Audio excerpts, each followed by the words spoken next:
ನಮಸ್ತೆ ಎಲ್ಲರಿಗೂ. ನಾನಿವತ್ತು ದಾಲ್ನ ಯೂಸ್ ಮಾಡಿಬಿಟ್ಟು ಪಲಾವ್ ಮಾಡೋದು ಹೇಗೆ ಅಂತ ಹೇಳ್ಕೊಡ್ತೀನಿ. ನೀವು ಯಾವ ದಾಲ್ ಆದರೂ ಯೂಸ್ ಮಾಡ್ಬೋದು, ಮಸೂರು ದಾಲ್ ಆದರೂ ಯೂಸ್ ಮಾಡ್ಬೋದು, ತೊಗರಿ ಬೇಳೆ ಆದರೂ ಯೂಸ್ ಮಾಡ್ಬೋದು, ಹೆಸರು ಬೇಳೆ ಆದರೂ ಯೂಸ್ ಮಾಡ್ಬೋದು. ನಾನಿಲ್ಲಿ 6 ಚಮಚ ಆಯಿಲ್ನ ತೊಗೊಂಡಿದ್ದೀನಿ. ಅದಕ್ಕೆ ನಾನಿಲ್ಲಿ 2 ಮರಾಠಿ ಮೊಗ್ಗು ಹಾಕ್ತಾ ಇದ್ದೀನಿ, ಒಂದು 5 ರಿಂದ 6 ಲವಂಗ, 1 ಚಮಚದಷ್ಟು ಸೋಂಪು ತೊಗೊಂಡಿದ್ದೀನಿ, 2 ಬ್ಲ್ಯಾಕ್ ಕಾರ್ಡಮಮ್ ತೊಗೊಂಡಿದ್ದೀನಿ, ಸ್ವಲ್ಪ ಬಿರಿಯಾನಿ ಎಲೆ ಹಾಕಿದ್ದೀನಿ, ಮತ್ತು 1 ಇಂಚ್ 2 ಇಂಚು ಚೊಕ್ಕೆ ಹಾಕಿದ್ದೀನಿ, ಮತ್ತು ಒಂದು 5 ರಿಂದ 6 ಏಲಕ್ಕಿ ತೊಗೊಂಡಿದ್ದೀನಿ. ಇದನ್ನು ಸ್ವಲ್ಪ ಎಣ್ಣೆಲಿ ಫ್ರೈ ಮಾಡ್ಕೋಬೇಕು. ನಂತರ ನಾನಿಲ್ಲಿ 1 ಬಿಗ್ ಸೈಜ್ ಆನಿಯನ್ನ ತೊಗೊಂಡಿದ್ದೀನಿ. ಇದನ್ನು ಅಷ್ಟೇ ಸ್ವಲ್ಪ ಎಣ್ಣೆಲಿ ಹುರ್ಕೋಬೇಕು. ಇದು ಸ್ವಲ್ಪ ಕಲರ್ ಚೇಂಜ್ ಆಗೋ ತನಕ ಫ್ರೈ ಮಾಡ್ಕೋಬೇಕು. ನಂತರ ನಾನು ಇದಕ್ಕೆ 1 ಚಮಚದಷ್ಟು ಕರ್ಬೇವಿನ ಸೊಪ್ಪನ್ನ ಹಾಕೊಳ್ತಾ ಇದ್ದೀನಿ, ಮತ್ತು ಸ್ವಲ್ಪ ಇಂಗು ಹಾಕೋದ್ರಿಂದ ಆ ಫ್ಲೇವರ್ ಚೆನ್ನಾಗಿ ಬರುತ್ತೆ ಪಲಾವಿಂದು, ಹಾಗಾಗಿ ಇಂಗನ್ನ ಯೂಸ್ ಮಾಡಿ. ಮತ್ತಿಲ್ಲಿ ನಾನು 1 ಚಮಚ ಜೀರಿಗೆನ ಹಾಕೊಳ್ತಾ ಇದ್ದೀನಿ. ಇದನ್ನು ಅಷ್ಟೇ ಸ್ವಲ್ಪ ಎಣ್ಣೆಲಿ ಹುರ್ಕೋಬೇಕು. ನಾನಿಲ್ಲಿ ಒಂದು 4 ಟೊಮೊಟೊನ ತೊಗೊಂಡಿದ್ದೀನಿ. ಇದನ್ನು ಅಷ್ಟೇ ಎಣ್ಣೆಲಿ ಚೆನ್ನಾಗಿ ಹುರ್ಕೋಬೇಕು. ಇಲ್ಲಿ ಟೊಮೊಟೊನ ನೀವು ಸ್ವಲ್ಪ ಜಾಸ್ತಿ ಯೂಸ್ ಮಾಡಿ, ಏಕೆಂದರೆ ಜಾಸ್ತಿ ಯೂಸ್ ಮಾಡೋದ್ರಿಂದ ಪಲಾವಿನ ಫ್ಲೇವರ್ ಚೆನ್ನಾಗಿರುತ್ತೆ, ಹುಳಿ ಹುಳಿಯಾಗಿ. ಸ್ವಲ್ಪ ಇದನ್ನು ಚೆನ್ನಾಗಿ ಎಣ್ಣೆಲಿ ಬಾಡಿಸ್ಕೋಬೇಕು. ನಂತರ ನಾನು ಇದಕ್ಕೆ 1-2 ಚಮಚ ಉಪ್ಪು ಹಾಕ್ತಾ ಇದ್ದೀನಿ, ಏಕೆಂದರೆ ಟೊಮೊಟೊ ಎಲ್ಲ ಚೆನ್ನಾಗಿ ಕುಕ್ ಆಗಲಿ ಫಾಸ್ಟಾಗಿ ಅಂದ್ಬಿಟ್ಟು. ಇದನ್ನು ಅಷ್ಟೇ ಹಾಕಿ ಚೆನ್ನಾಗಿ ಮಿಕ್ಸ್ ಮಾಡ್ಕೋಬೇಕು.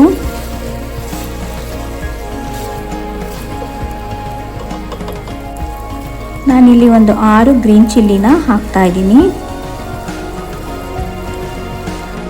ಮತ್ತು 1 ಚಮಚ ಖಾರದ ಪುಡಿ, ಸ್ವಲ್ಪ ಅರಿಶಿನ ಪುಡಿ, ಮತ್ತು ಒಂದು ಅರ್ಧ ಚಮಚ ಧನಿಯಾ ಪೌಡರು, ಮತ್ತು 1-2 ಚಮಚ ಕಸ್ತೂರಿ ಮೇಥಿ ಪೌಡರು. ಇದನ್ನೆಲ್ಲ ಹಾಕಿ ಚೆನ್ನಾಗಿ ಎಣ್ಣೆಲಿ ಬಾಡಿಸ್ಕೋಬೇಕು. ಮತ್ತು ನಾನಿಲ್ಲಿ ಒಂದು ಅರ್ಧ ಚಮಚದಷ್ಟು ಗರಂ ಮಸಾಲ ಪೌಡರ್ನ ಹಾಕ್ತಾ ಇದ್ದೀನಿ. ಇದನ್ನು ಅಷ್ಟೇ ಚೆನ್ನಾಗಿ ಬಾಡಿಸ್ಕೋಬೇಕು. ನಾನಿಲ್ಲಿ ನೀಟಾಗಿ ತೊಳೆದಿರುವಂಥ ದಾಲ್ನ ಯೂಸ್ ಮಾಡ್ತೀನಿ. ಇದು ಅರ್ಧ ಕಪ್ ಅಷ್ಟಿದೆ. ಇದನ್ನು ಚೆನ್ನಾಗಿ ಎಣ್ಣೆಲಿ ಸ್ವಲ್ಪ ಬಾಡಿಸ್ಕೋಬೇಕು, ಮಸಾಲ ಎಲ್ಲ ಹತ್ತೋ ಥರ. ನಂತರ ನಾನಿಲ್ಲಿ ಒಂದು 4 ಚಮಚ ಮೊಸರನ್ನ ಹಾಕ್ತಾ ಇದ್ದೀನಿ. ಮೊಸರನ್ನ ಹಾಕೋದ್ರಿಂದ ಅಷ್ಟು ಪಲಾವಲ್ಲಿ ಸ್ವಲ್ಪ ಹುಳಿ ಅಂಶ ಬರುತ್ತೆ ಮತ್ತು ತಿನ್ನೋಕ್ಕೆ ಟೇಸ್ಟು ಚೆನ್ನಾಗಿರುತ್ತೆ. ಇಲ್ಲಿ ನಾನು ಕ್ರಷ್ ಮಾಡಿರೋ ಜಿಂಜರ್ ಮತ್ತು ಗಾರ್ಲಿಕ್ದು ಹಾಕ್ತಾ ಇದ್ದೀನಿ. ಇದು 1 ಚಮಚದಷ್ಟಿದೆ. ಇದನ್ನು ಸ್ವಲ್ಪ ಬಾಡಿಸ್ಕೊಂಡಾದ್ಮೇಲೆ ನಾನಿಲ್ಲಿ 1 ಕಪ್ ಅಷ್ಟು ಬುಲೆಟ್ ರೈಸ್ನ ವಾಶ್ ಮಾಡಿ ಹಾಕ್ಕೊಂಡಿದ್ದೀನಿ. ಅಕ್ಕಿ ಹಾಕೊಂಡ್ಮೇಲೆ ಇದನ್ನು ಚೆನ್ನಾಗಿ ಮಸಾಲೆ ಜೊತೆ ಎಲ್ಲ ಮಿಕ್ಸ್ ಮಾಡ್ಕೋಬೇಕು. ಎಲ್ಲ ಮಿಕ್ಸ್ ಮಾಡಾದ್ಮೇಲೆ ನಾನು ಇದಕ್ಕೆ 2.5 ಲೋಟದಷ್ಟು ನೀರನ್ನು ಹಾಕ್ತಾ ಇದ್ದೀನಿ. ಯಾಕೆ ಅರ್ಧ ಕಪ್ ಜಾಸ್ತಿ ತೊಗೊಂಡಿದ್ದೀನಿ ಅಂದರೆ, ಇಲ್ಲಿ ದಾಲ್ ಹಾಕಿರೋದ್ರಿಂದ ಅನ್ನ ಎಲ್ಲ ಬೇಯಬೇಕಾಗಿರುತ್ತೆ, ದಾಲ್ ಎಲ್ಲ ಬೇಯಬೇಕಾಗಿರುತ್ತೆ. ಅದಕ್ಕೆ ನಾನಿಲ್ಲಿ ಅರ್ಧ ಲೋಟದಷ್ಟು ನೀರು ಜಾಸ್ತಿ ತೊಗೊಂಡಿದ್ದೀನಿ, ಇಲ್ಲಾಂದರೆ ಅದು ತಳ ಕಚ್ಕೊಬಿಡುತ್ತೆ, ಅದಕ್ಕೋಸ್ಕರ. ನಂತರ ನೀರೆಲ್ಲ ಹಾಕಿದ ಮೇಲೆ ಸ್ವಲ್ಪ ನಾನು ಇಲ್ಲಿ ಒಂದು 3 ಚಮಚದಷ್ಟು ತುಪ್ಪನ ಹಾಕ್ತಾ ಇದ್ದೀನಿ. ಇದಕ್ಕೆ ನೀವು ತುಪ್ಪ ಎಷ್ಟು ಹಾಕ್ತೀರಾ ಅಷ್ಟು ರುಚಿ ಬರುತ್ತೆ ರೈಸು. ಮತ್ತು ನೀವು ಟೇಸ್ಟ್ ನೋಡಿಬಿಟ್ಟು ಅದಕ್ಕೆ ತಕ್ಕನಾಗೆ ಉಪ್ಪನ್ನು ಕೂಡ ಹಾಕ್ಕೊಳ್ಳಿ.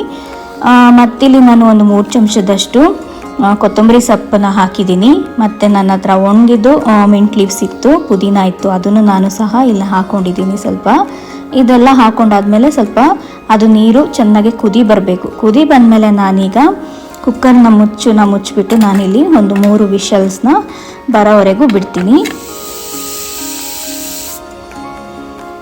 3 ವಿಷಲ್ಸ್ ಎಲ್ಲ ಬಂದಾದಮೇಲೆ ನಾನು ಸ್ವಲ್ಪ ಹೊತ್ತು ಬಿಟ್ಬಿಟ್ಟು ಮುಚ್ಚಿ ತೆಗೆದು ಅದನ್ನೆಲ್ಲ ಚೆನ್ನಾಗಿ ಮಿಕ್ಸ್ ಮಾಡ್ತೀನಿ.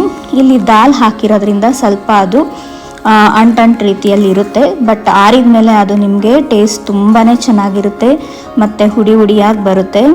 ಈ ಬಿಸಿ ಬಿಸಿ ಪಲಾವ್ ಜೊತೆಗೆ ಸ್ವಲ್ಪ ತುಪ್ಪ ಹಾಕೊಂಡು ಮೇಲೆ ತಿಂತಾ ಇದ್ರೆ ತುಂಬ ಚೆನ್ನಾಗಿರುತ್ತೆ. ನೀವು ಒಂದ್ಸತಿ ಮನೇಲಿ ಟ್ರೈ ಮಾಡಿ ನೋಡಿ ಮತ್ತು ಕಮೆಂಟ್ ಮೂಲಕ ತಿಳಿಸಿ. ನಾ ತೋರಿಸ್ಕೊಟ್ಟಿದ್ದು ಈ ರೆಸಿಪಿ ನಿಮ್ಗೆ ಇಷ್ಟ ಆಗಿದ್ರೆ please share, like, subscribe my channel. Thank you.